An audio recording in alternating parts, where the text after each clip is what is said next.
In this video I'll be demonstrating some basic reel drills that are often used by cave and wreck divers. I'll be using a 120 meter reel, which is ideal as a primary reel for technical diving. The video is split into 3 sections. First, I'll go through a series of indoor tie-offs, which can be practiced pretty much anywhere. Then I'll demonstrate the laying of line in an outdoor setting with a little bit more space, simulating more accurately one does during a dive, before finally demonstrating the same skills in an open water environment.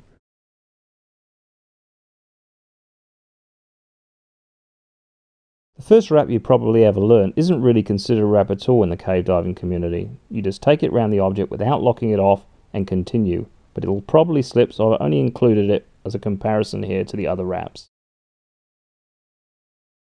An improvement is a locking pull-around wrap, where you pass it under or over the object around, but then lock it off by passing it under or over the line. Tighten it and off you go. These should keep the line taut. If the object you're trying to place the line on is small enough, you can actually do the locking pull-around wrap with one hand. Just take the line, turn it on itself and put it on the object and continue. For a more secure version of this wrap, you simply do it twice. Take a turn of line as before, place it on the object, but immediately follow it up with another turn of line, place it on top, which locks it off nicely. This is also a very secure secondary tie-off. One of the most common tie-offs that are used in cave and wreck diving is the locking double pull-around wrap. Take it twice around the object, back over the line or underneath, pull it tight and continue onwards, and that should keep the line taut.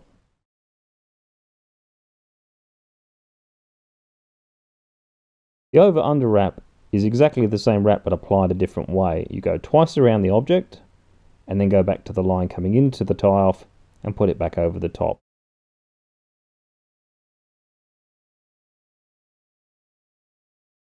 There are times when you might need to actually tie off the line itself because the object's too small. Extend a bight in the line, secure the reel by turning the nut, transfer to the little finger, extend a bight in the line, pass over or under the object, back around tight and back through the hole, tighten once and do a half hitch to secure it, release the nut and off you go.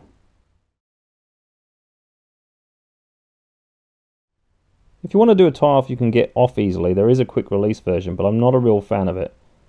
Extend a bight in the line, lock the reel,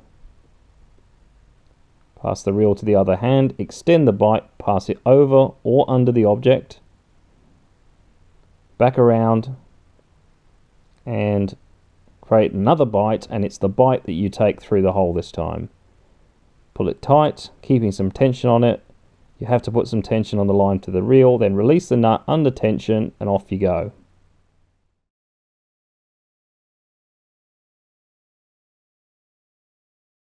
And just to demonstrate, this is how easily this particular tie-off comes off.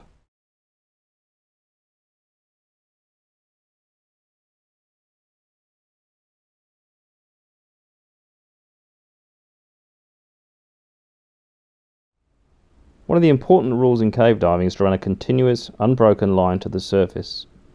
This is easily done by doing a primary tie-off either out of the water or immediately in the water. Putting a loop in the end of the line is the easiest way, and threading the reel through this loop. If you wish greater security and to loop it around the object a few more times, that's okay too. Then deploy the line on your descent towards your secondary tie-off. As you're going, make sure to put a little bit of pressure on the reel itself. This prevents the light from getting slack and keeps it taut the whole time. When you've got into the entrance of the cave, either just inside or outside, you can do your secondary tie-off, and it can be any tie-off, but basically it can't come undone. So in this case, I'm doing a triple locking pull-around wrap. If you want to test how good your secondary tie-offs are, disconnect the line between the primary and the secondary tie-off, pull on the line beyond the secondary tie-off, and you shouldn't get any slippage whatsoever. If that is the case, then the tie-off you have selected for your secondary tie-off is an appropriate tie-off. Now come with me as we lay some line to simulate a dive.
For the next part of the video, we're going to go to the open water environment and practice the skills there.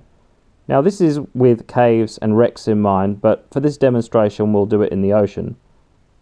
I'm going to use my side mount harness, which is a Golem Gear armadillo, and I'm going to be using the same reel. The reel's best attached to the back of the crutch strap, but mine's a little bit low. So for this demonstration I'm going to have it on one of the back D-rings.